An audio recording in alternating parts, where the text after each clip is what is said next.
Hola, soy Alejandro de la Cruz.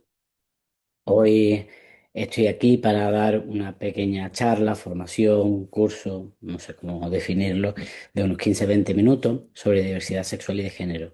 Es verdad que no vamos a poder ampliar mucho, primero por el tiempo y luego porque quizás es importante que empecemos primero por los conceptos más básicos, porque si no asentamos bien las bases, luego todo lo demás nos va a costar mucho más entenderlo. Entonces es como una primera toma de contacto para que, bueno, nos genere curiosidad, interés, podamos entender ciertas cosas que tenemos ahí alguna duda. Y bueno, ahora me pongo con el PowerPoint. Me presento un poco, como he dicho antes, soy Alejandro de la Cruz y soy psicólogo sanitario, clínico MDR y llevo trabajando con el colectivo trans pues quizá unos 15-17 años más o menos. Acompaño a personas trans y a su familia, tanto a menores como a adultos. También doy formación habitualmente y bueno, es un campo de interés que tengo bastante importante, así que estoy continuamente formándome, investigando y leyendo sobre el tema. Bueno, soy de Sevilla, yo creo que con el acento se me nota. Y vamos a pasar al PowerPoint para que nos dé tiempo a poder hablar un poquito sobre la temática. ¿Vale? Entonces, vamos aquí. Bueno, espero que se vea porque es la primera vez que lo hago. Ok, de acuerdo. Empecemos por identidad sexual. Luego haremos la comparación con orientación sexual, pero primero vamos a entender lo que es la identidad sexual, el sexo psicológico sentido como propio por cada persona y que lo autodefine como hombre o como mujer y en ocasiones como las dos cosas o ninguna de ellas si tenemos en cuenta también al colectivo de personas no binarias. Y se entiende como un espectro, ¿sí? Bueno, aquí creo que las palabras son muy importantes porque, bueno, dice sexo psicológico sentido como propio por cada persona y ese cada persona también implica a las personas no trans, ¿no? Que quizás a veces cuando hablamos de identidad sexual directamente pensamos que solamente hablamos de personas trans y todas las personas tenemos una identidad sexual y esa identidad sexual no es más válida, ahora aquí lo vemos en la siguiente diapositiva, no es más válida que la de las personas trans porque todas las identidades son subjetivas. Y esto, pues la idea de no tener quizás esto en mente o claro, nos lleva muchas veces a pensar que la subjetividad de la identidad es únicamente referida a las personas trans y refuerza por mucho la idea de que la identidad trans se puede modificar o es reversible, ¿no? Y bueno, es legítima para todas las personas, tanto trans como cis, ya veremos más adelante, las personas cis son las personas no trans. Aquí lo que vemos es que, bueno, ocurre que esto en el lenguaje luego se traduce en un lenguaje, ¿no? Para las personas cis, es decir, para las personas no trans, se usa es hombre, es mujer, y cuando hablamos de personas trans, pues se usa se siente mujer o se siente hombre, ¿sí? Digamos que se le quita, lo ponemos en otro lugar, ¿no? Diríamos que los cis queda en el plano ontológico, es decir, en el ser, y lo trans en el plano subjetivo emocional, en el sentir. Implica de alguna manera pues que una cosa es lo real, ¿no? Que es el ser, y lo otro es algo imaginado, percibido, pero realmente ese es del sexo que se le han asignado al nacer o al sexo y género que se le ha asignado al nacer, ¿sí? Vale. Em, bueno, yo creo que quien me conoce o ha ido a algún curso mío sabe que soy bastante, no sé si la palabra es pesado, e insisto muchísimo en el ser. Para mí el ser es súper importante porque a partir de ahí nuestra mirada va a cambiar muchísimo, ¿no? Cuando tenemos en cuenta que no es una cosa que es percibida, sino que, bueno, todos partimos de eso, del ser, ¿no? Y que la percepción es para todos. Bueno. Aquí tenemos, por un lado, al final del todo, ¿no? La diapositiva, bueno, la APA, que la conocemos, y la PAT, que seguramente pues, no se conoce tanto, que es la Asociación de Profesionales que velan por la seguridad o la sanidad de las personas trans. y recomiendan también pues el uso de se es en lugar del se siente. Bueno, aquí hay una frase que me gusta mucho, que utilizo también en los cursos, que hay muchas formas en que el lenguaje cotidiano puede borrar, menospreciar o deslegitimar a las personas trans al sugerir que sus identidades son menos naturales, normales o reales que las de mujeres o hombres cis. Esto es de un hombre trans que hace muchos estudios sobre el lenguaje en el género y me gustó mucho la forma en que lo expresa. Bueno, aquí hay una viñeta que también me gusta mucho, que es entonces tú te sientes mujer. No, no lo siento, ¿no? Lo soy.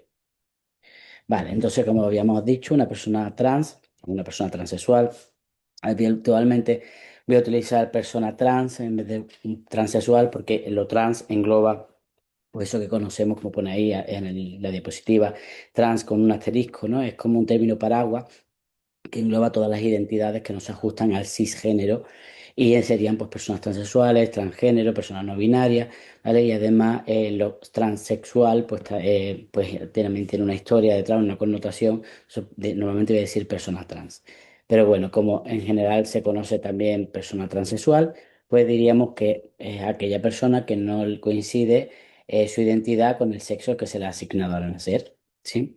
Y bueno, es importante también entender que no todas las personas trans van a querer modificar, a necesitar modificaciones corporales o legales o sociales, ¿sí? Para sentir que se es reconocido en su identidad. Y bueno, podemos entender la transexualidad pues, como una expresión de la diversidad sexual. La persona asexual no nombro mucho con naturalidad porque, bueno, está como en mi vocabulario cotidiano, pero entiendo que hay personas que no conocen lo que es el término cisexual, aunque sí que cada vez se conoce más. Por ahí, bueno, se escucha a mi gato, pero para no para la grabación, ¿sí? No sé, yo creo que lo escucháis, pero bueno. Una persona cisexual es una persona cuya identidad sexual coincide con el sexo asignado al nacer y diríamos que tiene un prefijo cis que sería del mismo lado y es verdad que en los años 2000 el término se extendió mucho en la Academia del Activismo LGTBI para diferenciar, ¿no? entre lo trans no sería el trans y las personas que como normales y al final se empezó a utilizar cada vez más y ahora en el lenguaje cotidiano cada vez pues tiene más relevancia, o sea, se utiliza muchísimo más. Sí, bueno, la intersexualidad, que la conocemos, dame un segundito.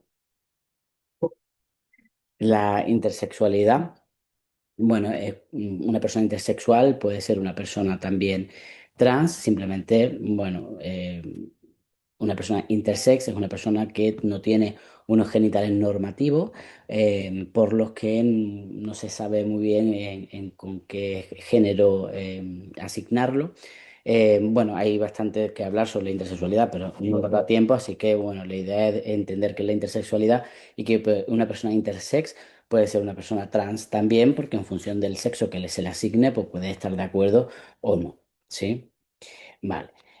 Un hombre trans o un hombre transexual es un hombre, ¿no? Y aquí vuelvo a insistir, aunque bueno, es como que el lenguaje es muy importante, es un hombre que al nacer se le asigna el sexo mujer basándose únicamente en la genitalidad, ¿sí?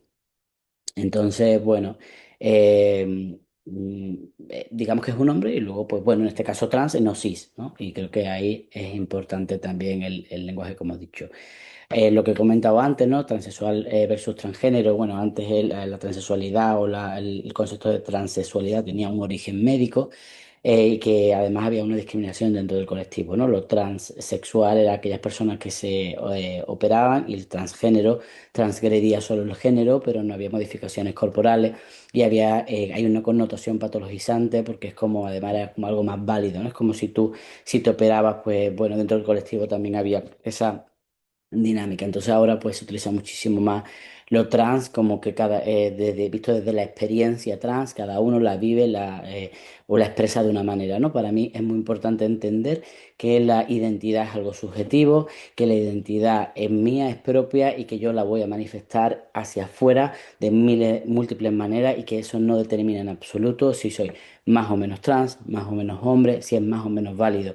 Mi identidad sigue siendo la misma, lo único que, bueno, el exterior lo va a percibir de una manera u otra en función siempre con la etiqueta que tenemos habitualmente de lo binario, ¿no? El binarismo hombre-mujer, es decir, solo hombre o mujer y una única manera, o bueno, no una única, pero sí como un paquete muy recortadito, ¿no? Con un poquito, como muy estrecho de lo que es ser hombre o ser mujer en esta sociedad, ¿no? Y bueno, pues digamos que cada vez da más apertura. No nos da tiempo a explicar también pues todos esos itinerarios y protocolos médicos que había hasta no hace muy poco, también muy estrecho y cada vez pues digamos que las personas trans no, se están saliendo un poco, ¿no? de ese binarismo de tengo que ser un hombre de tal manera o una mujer de tal manera. Y bueno, yo creo que de alguna manera también beneficia al resto de las personas cis que también, podríamos hablar largo y tendido sobre ello, bueno, les atraviesa mucho el género, porque, bueno, yo creo que muchas mujeres y muchos hombres, cada vez más también los hombres, están continuamente reafirmando su género para parecer más mujeres o más hombres, incluso siendo cis, ¿no? Entonces, el género nos atraviesa a todos. Yo creo que por eso este tipo de formación también tiene un interés, ¿no? Más allá de lo trans, porque al final, bueno, el género no solo nos atraviesa a las personas trans. También está la mujer transexual, que sería al contrario, es una mujer, vuelvo a insistir, una mujer que al nacer se le asignó el sexo hombre. No empieza a ser mujer cuando ella exterioriza que es una mujer, sino nace mujer con unos genitales que se consideran masculinos, por tanto, se le asigna el sexo hombre. Vale, drag queen, bueno, drag queen es una performance, ¿no? Es como una forma exagerada de representar la feminidad o la masculinidad, cosa que no se conoce tampoco tanto, ¿no? Sobre todo se conocen las drag queen y habitualmente pues se asocia a espectáculos, bueno, algo lúdico, ¿no? Es cierto que, bueno, pues directamente asociamos, ¿no? Que hay una orientación sexual determinada cuando las mujeres o las personas drag queen o drag king, ¿no? Pero realmente no implica ninguna orientación sexual ni una identidad de género concreta. Vale. El cisexismo, bueno, como he comentado, ¿qué son las personas cis? Pues el cisexismo es el sistema que asume que la cisexualidad es la única identidad legítima, ¿sí? Por eso decía que era muy importante pues, el lenguaje para que el cisexismo pues, no esté tan presente, ¿no? Dentro del cisexismo pues, existe pues, eso, el privilegio cis. ¿Qué es el privilegio cis? Pues todas aquellas ventajas sociales, culturales, legales y económicas que se le otorgan a las personas cis. Simplemente por ser cis, bueno, el mundo está hecho para una determinada cantidad de personas y no todo el mundo se ajusta a ese molde, por tanto hay personas que no se ajustan y en este caso estamos hablando de la transexualidad, pero hay veces que también hay otros tipos de privilegios y bueno, digamos que son normas implícitas y van dejando en desventaja a quienes tienen pues identidades de género diversas. Vale, bueno, voy a pasar un poquito hacia adelante porque el PowerPoint es muchísimo, muchísimo, bueno, muy largo, pero es para tener así como unas connotaciones, ¿sí? El género, pues el conjunto de roles, normas y expectativas sociales y culturales asociadas a la categoría hombre y mujer, y eso evidentemente va a ir cambiando en función de la cultura y la época histórica en la que nos vamos encontrando. No es algo innato, sino se va construyendo socialmente, y eso lo vamos viendo también, pues como se entendía a un niño y a una niña hace en los años 50 y cómo se percibe ahora. Hay cosas que no han cambiado demasiado, hay otras cosas que sí han cambiado, pero se va viendo cómo se va modificando y cómo se ve que tiene una carga, pues, lo social, ¿no? La expresión de género es la forma en la que la persona muestra eh, quién es, ¿no? Cómo se comunica con el mundo, desde la apariencia, la vestimenta, la voz, la conducta, ¿sí? Y bueno, pues hay unos estereotipos asociados, ¿no? Lo que se espera que un hombre o una mujer haga en función de la época o la cultura que le ha tocado vivir. Esto no determina la identidad de género ni la orientación sexual. Es verdad que estamos acostumbrados a lo que yo veo, yo hago una interpretación de ello, pero es importante pues que sepamos que, bueno, es lícito, ¿no? Evidentemente yo veo a alguien y puedo hacer una interpretación, pero mi interpretación no tiene por qué ser la válida porque yo no le he preguntado a esa persona y habitualmente lo damos por hecho, ¿sí? Y una expresión de género concreta no determina la identidad ni la orientación sexual de una persona. Vamos a poner un ejemplo. Una mujer puede vestir con ropa que se considera masculina y eso no significa que sea una mujer lesbiana, por ejemplo, o que sea un hombre trans o una persona no binaria. Puede ser una mujer cis que le apetece vestirse con esa ropa porque se siente más cómoda, porque se siente más representada o por cualquier motivo que tendrá bueno, que me parece estupendo, ¿no? Entonces, normalmente hacemos inferencia, pero hay que intentar no dar por hecho la identidad ni la orientación sexual de nadie. Bueno, los estereotipos de género, pues evidentemente es una imagen muy simplificada sobre cómo deben ser las personas y a veces pueden ser positivas o negativas, no tienen que ser siempre negativas, también las hay positivas, ¿no? Cuando se considera pues que la mujer tiene más capacidad para o el hombre más capacidad para, ¿no? Al final muchas veces son estereotipos y pueden ser incluso positivos, pero no dejan de ser estereotipos que limitan la diversidad y sobre todo refuerzan las desigualdades. Bueno, la expresión de género no normativa, sé que voy un poco rápido, pero si no es que es casi imposible.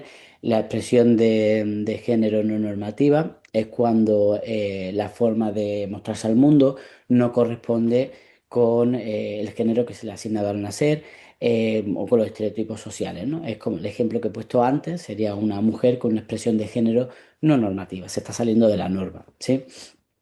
Y evidentemente pues no se considera no normativa desde la mirada social.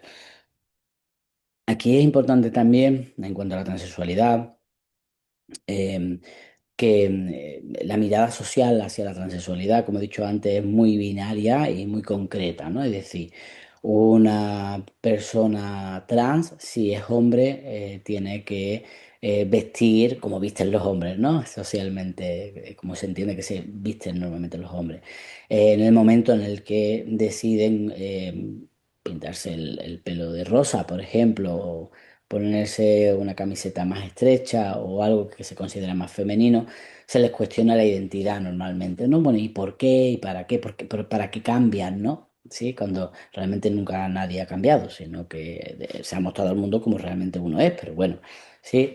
Sin embargo, cuando una persona cis tiene una conducta de género no normativa, también se le puede cuestionar, se le puede castigar a veces por ello también, pero la identidad no se le cuestiona, ¿no? Cuando es un hombre cis, de la imagen que vemos, si fuese un hombre cis, pues probablemente se intuiría, se interpretaría que es una persona con una orientación sexual no normativa, pero probablemente no se le cuestionaría su identidad o se pensaría que es una mujer, ¿no? Además, bueno, sea como mucho más estrecho. Lo que quiero, habrá veces que esto no ocurra, pero sí que creo que si nos hacemos una reflexión de lo que conocemos, en algún momento podemos tener una imagen de nuestro entorno en el que eso ha podido ocurrir, ¿sí? Vale. La policía de género es una expresión que se utiliza sobre todo en las asociaciones, ¿no? Es cuando en el movimiento asociativo, es cuando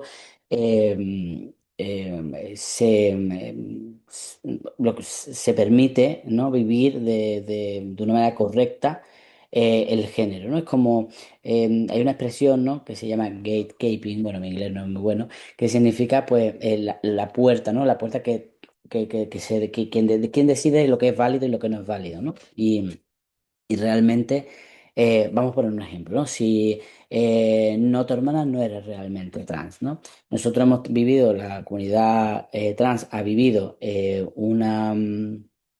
eh, muchísimas limitaciones en cuanto a muchas estrecheces, ¿no? De lo que debe de ser, ¿no? Es como, es muy largo, ¿no? De explicar, por eso me he parado un poco porque quiero resumirlo, pero para que se entienda. Digamos que el entorno médico, ¿no? Ha habido una evolución histórica en la que se tenía que cumplir una serie de requisitos para que te dijesen que tú eras una persona trans. Hoy en día tenemos la ley última nos recoge la autodeterminación de género, pero no siempre ha sido así. Por tanto, digamos que ha habido puertas que se han abierto o se han cerrado, que te han validado como una persona trans o no, en función del médico que te tocara o de la época que te tocara, del protocolo que te tocara. Por tanto, dentro de la comunidad trans, pues también a veces, pues bueno, como digo, muchas veces nos tratamos como nos tratan, si nos sanamos. Entonces se tiende dentro del colectivo, no siempre, también en limitar o en cuestionar, ¿no? Cada vez esto existe menos, porque bueno, el movimiento asociativo pues también tiene pues, bueno, pues su trabajo, ¿no? De que esto no ocurra y de validar pues todas las experiencias trans, independientemente de que se ajusten o no se ajusten a la norma, ¿no? Digamos que dentro de la diversidad hay diversidad, ¿no? Bueno, en general yo creo que el mundo es diverso, tanto las personas, incluso si pensamos en personas heterosexuales y cis, pues también me parece que son muy diversas, ¿no? Entonces, bueno, yo creo que es como una espiral, ¿no? No es algo diverso, no diverso, sino que todos somos diversos y dentro de la diversidad hay más diversidad y dentro de la diversidad más diversidad. Vale. Bueno, esta es una frase que también me gusta mucho, que está en una guía de acompañamiento respetuoso de una asociación que se llama Euforia, que es lo que he dicho antes, ¿no? Insistir en descifrar la identidad sexual de una persona en base a su orientación sexual, su expresión de género, sus características físicas, es una práctica que genera sufrimiento y nos aleja de la realidad. Rápidamente, la heteronormatividad, pues como su nombre indica, ya que entendemos lo que es los cis, pues considerar que los cis y lo hetero es lo que, lo normal, lo que toca, ¿no? Lo preferible muchas veces también. Una persona no binaria, pues son aquellas personas que no se ajustan exclusivamente ni a hombre ni mujer. Y bueno, es verdad que la mayoría de las personas trans son personas binarias, pero las personas no binarias existen y que existan más personas trans binarias no existe que sea mejor y que lo binario, no binario es un capricho, ¿sí? Esto es importante también entenderlo. Luego, la transición social no es un cambio de sexo, nunca se cambia de sexo, uno es del sexo que ha sido siempre, solo que le asignaron uno que no le correspondía. Por eso lo de cambio de sexo no es adecuado decirlo y no implica evidentemente hormonación o cirugía. Como he dicho antes, los protocolos médicos antiguos eran muchísimo más estrechos y cada vez pues se entiende que yo soy una persona trans y tengo un camino o tengo una experiencia trans diferente a la de mi compañero trans también, ¿no? Sí, pero bueno, digamos que ahora entendiendo que cada uno puede tener un camino, el camino elegido, sí que lo habitual o lo que suele incluir es el uso de nombre y pronombre, la vestimenta o la expresión que se considera masculina o femenina en función del contexto social y sobre todo pues eso, los espacios que son segregados por sexo, que son más de lo que a veces pensamos cuando se es una persona cis, baños, vestuarios, ¿no? Todo este tipo de cosas.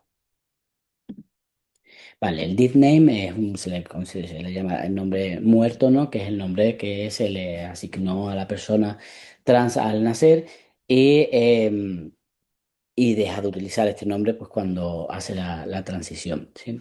Podríamos hablar pues 2 horas o no, a lo mejor 2 horas no, pero 1 hora así de lo que es el dead name, de lo que supone y bueno, creo que es importante entender que no es una cuestión de respeto lingüístico, sino que realmente tiene una carga traumática importante, porque el nombre se asocia a una etapa, a un momento, a la experiencia de no haber sido visto y muchas veces pues reaviva pues, esas experiencias de discriminación. También a veces, aunque no nos lo parezca, en algunos contextos se utiliza el nombre como una manera de controlar o de invalidar la identidad de la persona, ¿sí? Y bueno, hay muchos estudios que hacen referencia a que el uso del deep name en personas trans está asociado con mayor ansiedad, depresión y baja autoestima. Aquí hay varios estudios que hablan sobre ello, ¿sí? Y ahora nos vamos a ir, bueno, al cispassing y un poquito más y ya. El cispassing sería, pues, pasar por ser una persona cis Aquí pues hay mucho trabajo, ¿no?, por hacer porque venimos de un camino largo en el que el cispassing se ha idealizado muchísimo. Cuando uno busca el cispassing a toda costa, pues, pues claro, hay una idealización y un pensamiento de que todo irá bien cuando uno tenga el cispassing. Hay muchísimas connotaciones de lo que supone todo esto, que quizás es inabarcable en 3 minutos, en 2 minutos, o en 5 o en 15, porque realmente, bueno, tiene una historia detrás y es un trabajo, pues, bueno, bastante complejo, ¿no? Eh, digamos que querer parecer algo que no eres, ¿no? Que es cis, pues ya creo que es fácil entender las connotaciones que puede tener. Hay veces también pues que hay aceptaciones que están condicionadas, ¿no? Hay personas que no son aceptadas o validadas cuando no tienen el cispassing y cuando empiezan a tenerlo son validadas. Entonces, bueno, refuerza la idea de que ser trans no está bien, que si se tiene el cispassing, pues sí. Entonces, bueno, también esto es algo que se utiliza muchísimo en frases como estás muy conseguido, no se te nota, que refuerza la idea de que ser trans pues no está bien en sí mismo, ¿sí? Esto es como muy breve, no se puede explicar algo tan complejo en tan poquito tiempo, de hecho lo pone ahí, es un fenómeno complejo, pero bueno, para que entendáis un poco lo que significa el cispassing. Sí, que aquí hay mucho que tiene que ver también con el cispassing. Bueno, iba a parar ahí, pero es que al final me es muy complicado porque me parece que muchas cosas son muy importantes y lo son porque quizá hay mucha desinformación, ¿no? La disforia no está, transexualidad no es igual a disforia, ¿sí? Y bueno, no es inherente. También tiene un recorrido, un sentido, una historia detrás, pero por lo menos tener en cuenta que una persona trans puede no sentir rechazo hacia sus genitales o hacia su corporalidad y eso no significa que no sea trans, ¿no? Venimos de una historia en la que si tú no tenías disforia de género, pues no eras una persona trans y esto pues ha generado, yo digo siempre que antes pues el que no se odiaba se le enseñó a odiarse porque si no, no podía ser trans, ¿no? Esto suena así como muy coloquial, pero realmente esa era la idea de base, ¿sí? Entonces, bueno, es importante tener en cuenta que eso es así, sobre todo porque vamos a encontrar pacientes que nos van a decir que no tienen disforia, entonces vamos a pensar que no lo es, que no es trans, ¿no? Pues bueno, yo me alegro muchísimo que no tenga esa disforia. Es algo que, bueno, pues un recurso bastante importante, ¿no? Sentir que uno puede habitar su cuerpo con la sensación de que es suyo y que está bien, ¿no? El cuerpo equivocado, ese concepto del cuerpo equivocado ha hecho muchísimo daño porque, bueno, los cuerpos no están equivocados, los cuerpos son válidos, legítimos, únicos, valiosos, ponerle las palabras que queráis, pero desde luego no son, no están equivocados, ¿no? No son un error. Y hacia esa mirada es a donde tenemos que ir caminando, ¿no? A la validación del cuerpo diverso, ¿sí? Vale, bueno, digamos que vamos a ir a una página que está más adelante, ¿sí? Para ir terminando, porque no puedo seguir mucho más, porque si no me enrollaría, tengo que terminar en algún lugar. Y es por hablar un poco de trauma, porque al final la idea es MDR y en este caso transexualidad. Y bueno, solo un estudio, ¿no? Que es del 2025, una investigación cualitativa con jóvenes trans sobre su experiencia al hablar de trauma en contextos terapéuticos. Y es verdad, bueno, que parece que las conclusiones son que hay miedo y desconfianza hacia los profesionales al abordar el trauma y sobre todo porque sienten miedo a que se desacredite su identidad de género al vincularla con trauma.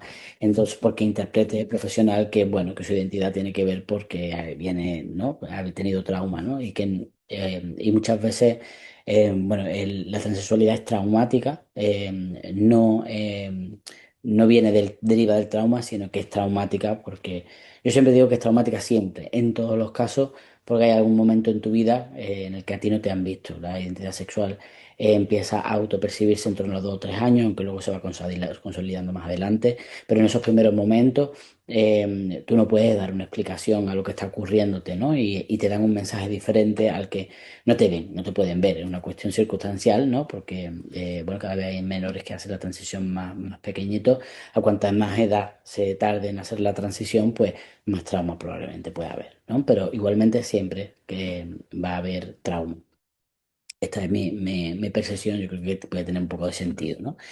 Eh, y bueno, miedo a esto, ¿no? Y eso hace que silencien o que minimicen esas experiencias traumáticas por miedo a que se cuestione eh, su relato, su historia, su identidad.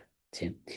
Y bueno, por último, las experiencias positivas se dieron cuando el profesional no cuestionó la identidad y abordó el trauma como parte del proceso vital y no como una causa, y subraya por la necesidad de integrar dos enfoques complementarios, que serían la atención sensible al trauma y el enfoque afirmativo LGTBI. Y que con esas dos combinaciones, pues hay como mucha más seguridad narrativa y nos ayuda a hablar del trauma no desde la sensación de amenaza, sino desde la libertad, bueno, de lo que es un entorno seguro. Sí.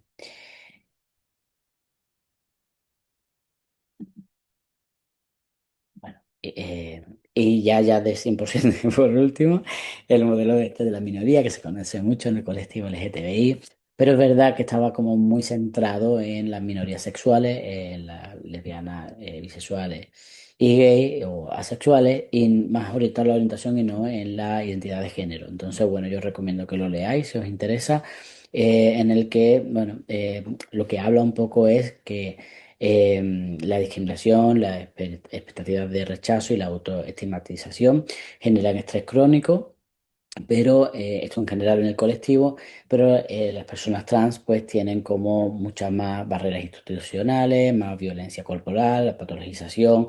Recordemos que bueno, que ya al menos pues la homosexualidad no está reconocida como una patología, pero la transexualidad ha costado muchísimo que se saliera. Ha habido diferentes momentos, 2013, 2018, 2022, ha habido momentos diferentes históricos en los que se ha ido saliendo de la patologización, ¿no? Ha habido un recorrido muy largo para que se despatologice, con muchísimos movimientos sociales, pero todavía pues está en la mente, ¿no? Yo digamos que el imaginario social va siempre muy por detrás de la legalidad, ¿no? Entonces, bueno, todavía está presente la patologización, ¿sí? Y esto pues hace que se sume ese estrés que no tienen otras personas del colectivo trans, me refiero. ¿Vale? Entonces, bueno, aquí lo tenéis en el 2015 y nada, porque esto ya, pues vamos a dejar de compartir. Ok, de acuerdo. Nada, espero que os haya interesado o que os haya parecido interesante, que os suscite mucha curiosidad bueno, cuéntame más un poco, ¿no? Esto, creo que nos vamos a reunir, ¿no? Y vamos a hablar sobre ello. Si tenéis alguna duda, alguna pregunta cuando veáis el vídeo, pues bueno, estoy encantado de poder contestaros para que, bueno, podamos eso, compartir. Bueno, un abrazo a todo el mundo. Chao.